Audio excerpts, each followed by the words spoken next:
Héctor Mayagoite es doctor en ciencias. Fue director del Instituto Politécnico Nacional en el periodo 1979-1982. Nació en la ciudad de Durango, es químico, bacteriólogo y parasitólogo y tiene estudios de química por la Universidad de Rutgers.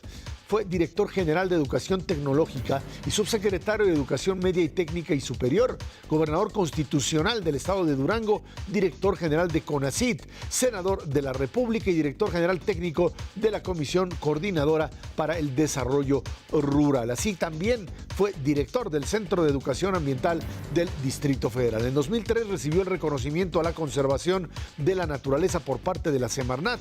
Actualmente es coordinador del programa ambiental del Politécnico, socio honorario de la Sociedad Mexicana de Geografía y Estadística y de la Sociedad Mexicana de Ciencias del Suelo, así como de la Sociedad Mexicana de Historia Natural.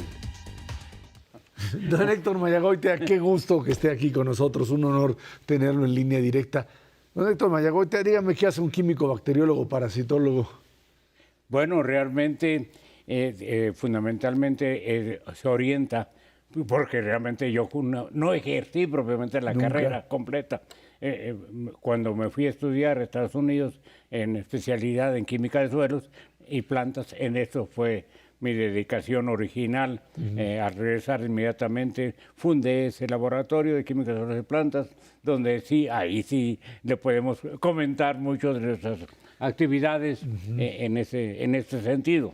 ¿Qué fue lo que finalmente lo orilló a ese tipo de investigación sobre plantas? Bueno, realmente desde que yo era estudiante con el maestro Enrique Beltrán, el fundador de la ecología en México y muy reconocido en Latinoamérica y en el mundo, él nos invitaba a la Sociedad Mexicana de Historia Natural a conferencias y ahí fue donde acabé pues de enterarme y de involucrarme en los aspectos de los recursos naturales, porque él impartió en México la primera cátedra en 1936 que hubo sobre conservación de recursos naturales. Y desde entonces él comentaba que, más o menos, que los bosques no eran solamente para admirarse y para cortarlos, que eran para conservarlos y al mismo tiempo que podían ser utilizados. Era la tesis de él, lo que ahora es precisamente el desarrollo sustentable, la sustentabilidad, precisamente. Él entre 36 ya nos mencionaba ese tema y por ahí nos enfocamos. ¿Qué fue lo que pasó? Esta tendencia al desarrollo, dicen la contradicción entre desarrollo, tecnología y medio ambiente, ¿tiene un punto que puede encontrar un equilibrio o tenemos que destruir para poder avanzar? Debería de ser.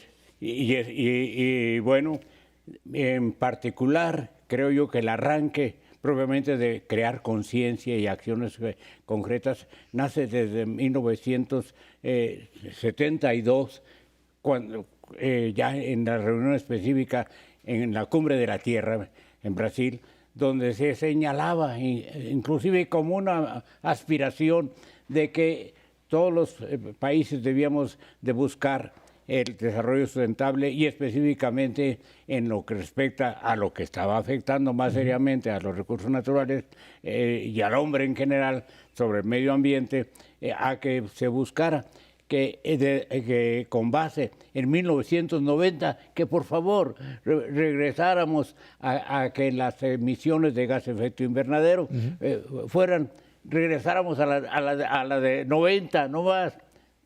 Vino el protocolo de Kioto 10 años después, en fin, y realmente fue todo lo contrario.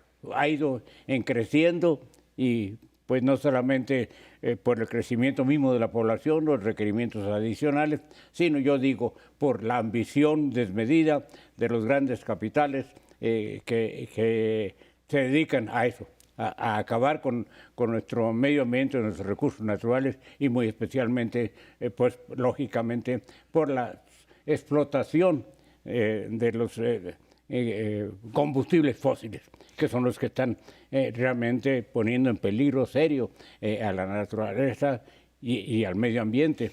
Ahorita está en este momento desarrollándose, como usted sabe, la reunión, la COP25, la reunión mundial con cerca de 200 países que van a acentuar acciones que ya están en desarrollo, algunas muy pocas de los acuerdos de París, pero que no ha sido suficiente porque prácticamente nadie, ni México ni ningún país, ha acatado totalmente las instrucciones de París.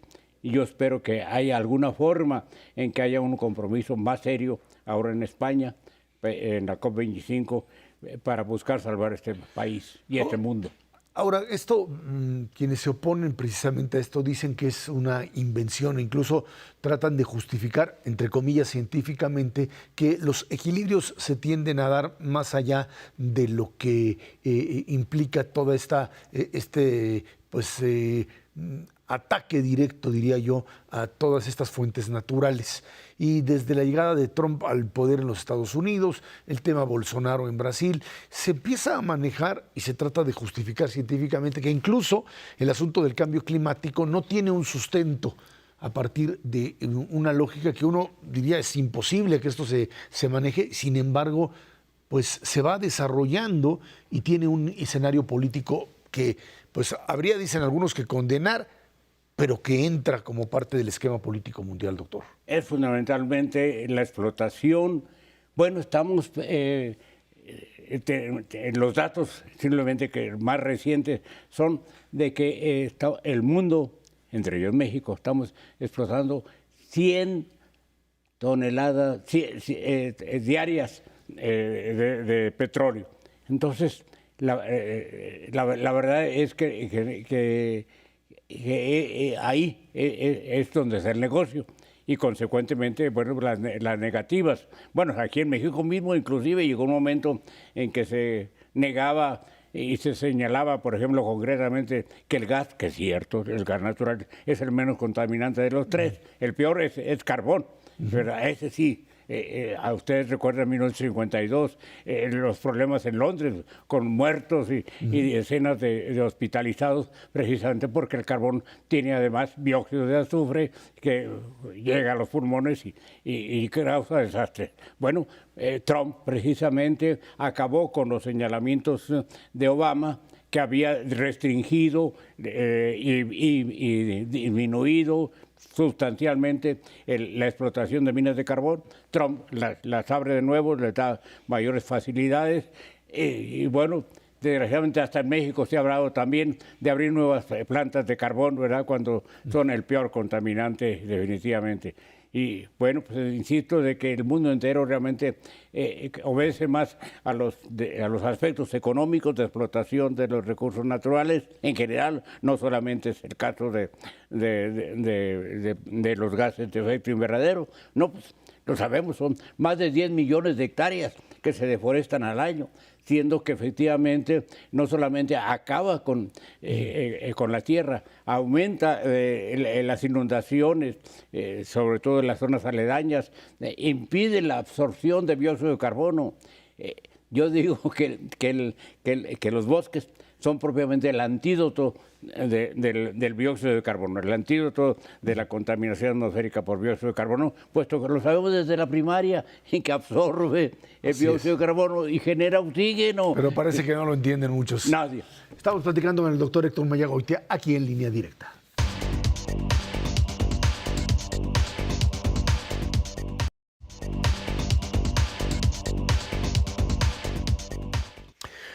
Dicen que las guerras que se han desatado antes por el tema de petróleo terminarán siendo luego guerras desatadas por el agua. Lamentablemente así es. Y ya está aconteciendo. Y está aconteciendo. El tema de la escasez del vital líquido termina por convertirse en algo que muchos también hacen a un lado como algo que puede eventualmente resolverse, pero que para muchas zonas del planeta se ha convertido ya en un problema tan serio que genera conflictos no solamente ecológicos, no solamente de medio ambiente, sino conflictos de una naturaleza tal en donde la vida humana y por supuesto la vida animal y vegetal está en riesgo, doctor. Efectivamente, está calculado que cerca de 1000 personas en el planeta de 1.000 millones de personas no reciben agua diariamente o de la calidad adecuada. Pero mire usted, ¿para qué nos vamos tan lejos?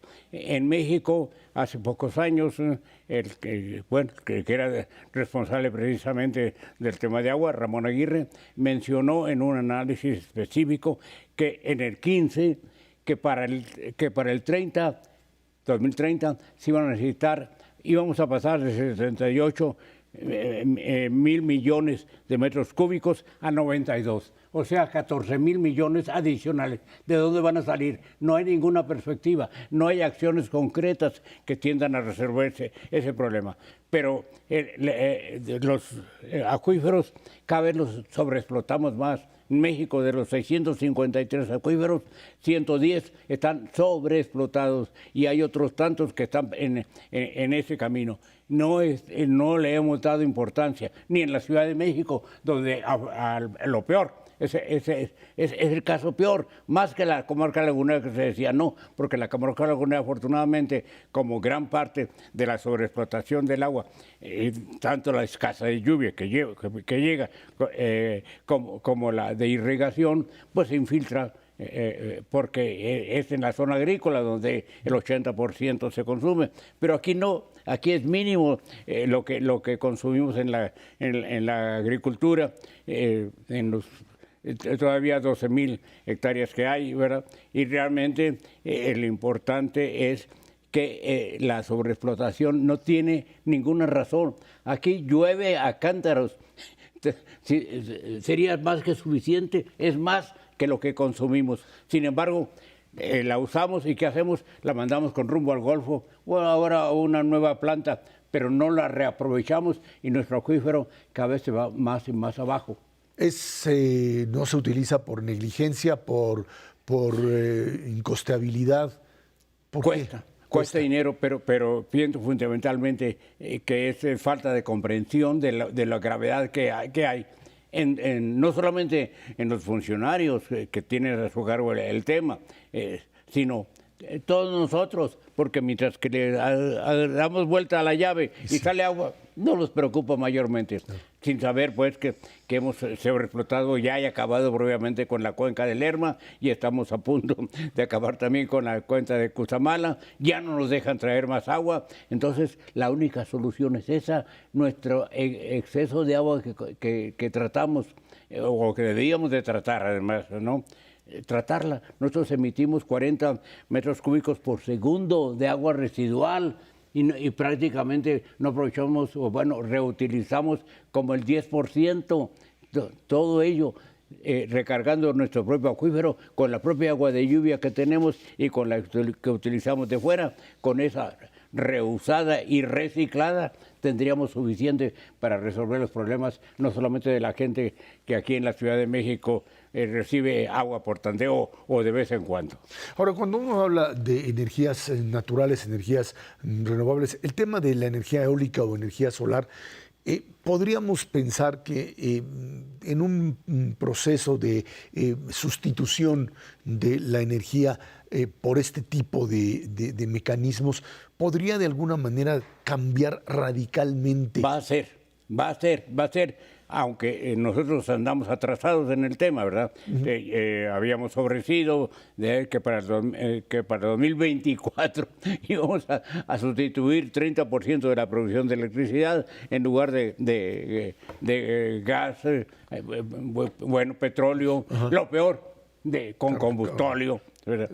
Que íbamos a atender ese tema. No lo vamos a llegar, desafortunadamente. En el mundo, afortunadamente, cada vez la situación es más comprensiva. Mire usted, de lo que comentaba usted, de las fuentes renovables, ¿cuál es el país, o cuál es la ciudad, o cuál es la región más productiva de petróleo? Texas. Pues está poniendo, pero en cantidades exorbitantes, plantas eólicas y plantas solares.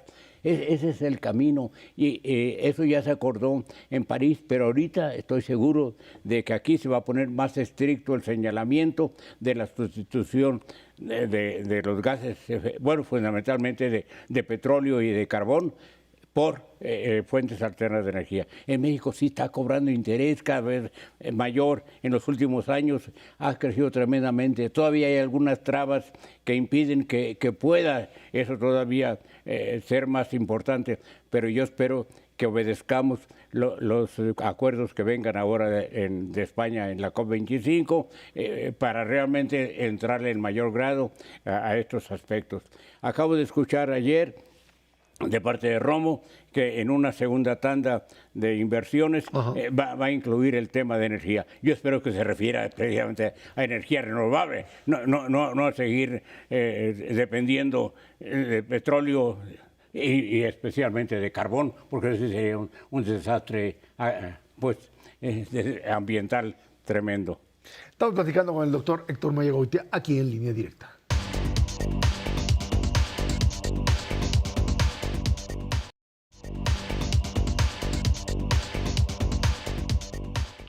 Doctor Héctor Mayagoitia, el tema del calentamiento global termina por generar también desequilibrios, deshielos, cambios en la temperatura del planeta. Decían que pues, puede incluso para dentro de 20, 30 años aumentar hasta 5 grados. Esto ha venido a cambiar también no solamente las propias temporadas de lluvia y de sequía, inundaciones como tales, sino también incluso el problema de cultivos y el problema específico de producción de determinado tipo de bienes como incluso el mismo petróleo, el tema del fracking, el tema de tratar de buscar una mayor explotación petrolera, el tema de pues, los transgénicos que terminan también por ser parte de esta discusión entre el avance tecnológico y directamente lo que podríamos llamar el equilibrio ecológico como tal. Efectivamente. Mire, desde 1896, Arrhenius señaló en sus investigaciones con respecto a la época industrial, por el desarrollo industrial a mediados del siglo, de que estaba notando un ascenso mínimo, pero tomamos un ascenso mínimo de la temperatura con respecto al contenido de dióxido de carbono de la atmósfera. Señaló desde entonces que si llegaba a duplicarse esta situación, iba a haber, a mediados de este siglo, iba a haber grandes desastres. Hacia allá vamos. Ustedes recuerdan que Al Gore fue el que realmente impulsó, hizo mucha conciencia de la gravedad que había en esa interrelación entre dióxido de carbono equivalente, es decir, con los otros gases, efecto invernadero y el ascenso de la temperatura. En París se registró de nuevo, porque realmente en todas las COPs anteriores venía haciendo el señalamiento de nunca llegar a pasar a 2 grados centígrados promedio mundial superiores a lo que había en la época preindustrial. Bueno, se metió también de pasadita algo que desde Cancún, en la reunión de Cancún, por cierto, el presidente de Ecuador lo señaló como meta, 1.5, realmente no se le hizo caso. Bueno, ahora en París se regresó otra vez ante la gravedad de la situación de volver a tener como meta 2, pero con la posibilidad de 1.5. Yo creo que ahora va a haber de nuevo el señalamiento ya específico de olvidarse del 2, porque ya vemos que vamos a llegar, ya estamos encima del 1, o sea, ya estamos a la mitad. Entonces es muy difícil, casi imposible que lleguemos a cumplir los 2. Sí, lamentablemente sí, para 2030 yo creo que vamos a llegar ya al 1.5, al tren que vamos, y por supuesto que vamos a rebasar los 2 grados centígrados promedio para el 2050, que sigue siendo todavía hasta este momento la aspiración máxima. Creo que no lo vamos a conseguir porque todos los países, incluyendo nosotros, que estamos pasando de 800 y al tren que estamos, si no hacemos nada, vamos a llegar propiamente ya a más de 900 para el 2050. Entonces, partes por millón de dióxido de carbono. Creo que no vamos a llegar y que consecuentemente sí, casi es imposible que podamos llegar a ese máximo de 2 grados centígrados para 2050, lamentablemente, a menos que haya de ver restricciones específicas, porque para el 2050 lo que está planteado es que lleguemos a 0. ¿Cómo llegamos a 0? Pues usando puras fuentes alternativas de energía, dejando de deforestar. quitar las 10 millones de hectáreas que deforestamos anualmente, nosotros como 100,000, en fin. Pero no quiere decir que no usemos la madera, que no quiere decir que no lo utilicemos. No, nada más que haya un contraparte de que tanto que necesitamos cortar porque el desarrollo tiene que seguir adelante. Esa misma cantidad sea la que repongamos en condiciones no solamente de plantar, sino de plantar, cuidar, conservar y estar atentos de que realmente se desarrolle, es decir, que venga a sustituir uno por el otro. Ahí en el bosque sí hay la mayor posibilidad. Y por eso me alegra mucho del gobierno actual, que está señalando ya cantidades específicas, no solo a nivel nacional, sino a nivel propiamente de la Ciudad de México, en unas campañas de reforestación. ¿Qué opina de las técnicas de fracking y el otro tema que le mencionaba yo de transgénicos? ¿Es parte de un desarrollo que está equilibrado o es prácticamente, como muchos opinan, pues entrar de lleno a lo que sería una ruptura total con los equilibrios? Mire usted, en el caso de fracking, realmente no hay suficientes estudios como para decir definitivamente todos los daños que ocasiona. Pero por lo menos lo que sí ocasiona es que hay un incremento en la producción petrolera y en la producción petrolera, que es por dinero, claro. Y que eso ha permitido que Estados Unidos prácticamente ya se está independizando del petróleo, ¿verdad? Porque está sacando gas fundamentalmente de fracking. Pero sí, efectivamente hay señalamientos en cuanto a la contaminación del agua por los ingredientes químicos que se utilizan, en fin.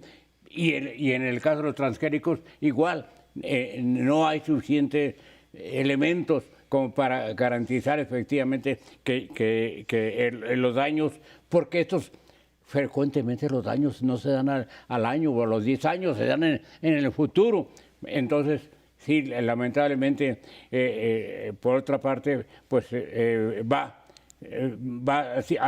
haciéndonos dependientes de los grandes productores de transgénicos. Eso es lo que tenemos absolutamente, definitivamente que evitar, independientemente de que ya estamos consumiendo muchos transgénicos. Todo lo que importamos, o sea, les recuerdo que más del 40% de nuestros alimentos provienen del extranjero y de Estados Unidos en particular. Lamentablemente estamos dependiendo alimentariamente, estamos perdiendo nuestra soberanía alimentaria. Doctor Héctor Mayagoitia, un placer platicar con usted. Fue el doctor Héctor Mayagoitia aquí en Línea Directa.